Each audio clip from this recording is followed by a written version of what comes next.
আরে তুমি আমাকে এখন কেন কল করছো বলো? আমি তো তোমাকে বলেছি এই সময় আমার হাজবেন্ড বাড়িতে ঢুকে। আরে তোমার কথা খুব মনে পড়ছে মিসু বেবি। কি করছো তুমি এখন? কি দরকার সেটা আগে বলো। আরে তোমাকে খুব দেখতে ইচ্ছে করছে, দেখা করো। দেখা কর দেখা করবো মানে?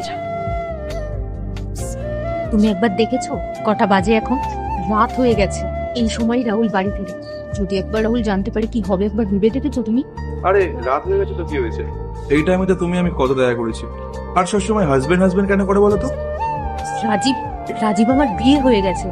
আগে একরকম সিচুয়েশন ছিল, এখন সিচুয়েশনটা পাল্টেছে। তুমি একটু বোঝার চেষ্টা করো। এই শোনো, আমি যখন বলেছি দেখা করবো তার মানে দেখা করবোই। আর না দেখা করলে তো বুঝতে পারছো কি হতে পারে। ঠিক আছে, কোথায় আছো তুমি? আরে এই তো তোমার বাড়ির নিচেই দাঁড়িয়ে আছি, তাড়াতাড়ি চলে আসো। রাখলাম। কি মানে?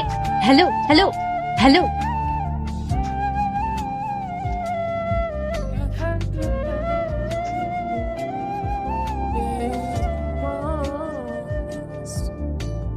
রাহুল এখানে? ও কিছু শুনে ফেললো না?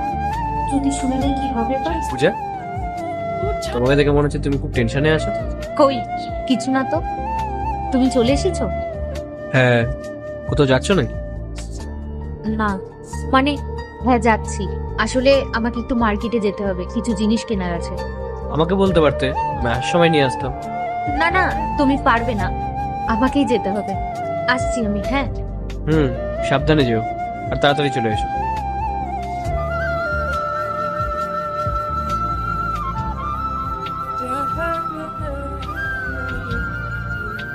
বলো কি হয়েছে? আর আগে দেখবো কারা শয়তানকে হারিয়ে আল্লাহকে ভালোবাসে। যারা আল্লাহকে ভালোবাসো ভিডিওতে লাইক করে চ্যানেলটাকে সাবস্ক্রাইব করে দাও। যারা শয়তানকে ভালোবাসো তাদেরকে ভিডিওতে লাইক সাবস্ক্রাইব কিছুই করতে হবে না, কমেন্ট করো আল্লাহু আকবার। বাহ, খুব সুন্দর লাগছে তোমাকে আজকে। রাজীব রাজীব, তোমার এই ফালতু কথা শোনার না আমার কোনো সময় নেই এখন। রাহুল বাড়ি চলে এসেছে, আমাকে দাদি যেতে হবে। আচ্ছা শোনো না, সামনেই তো নিউ ইয়ার আসছে, চলো কোথা থেকে ঘুরে আসি।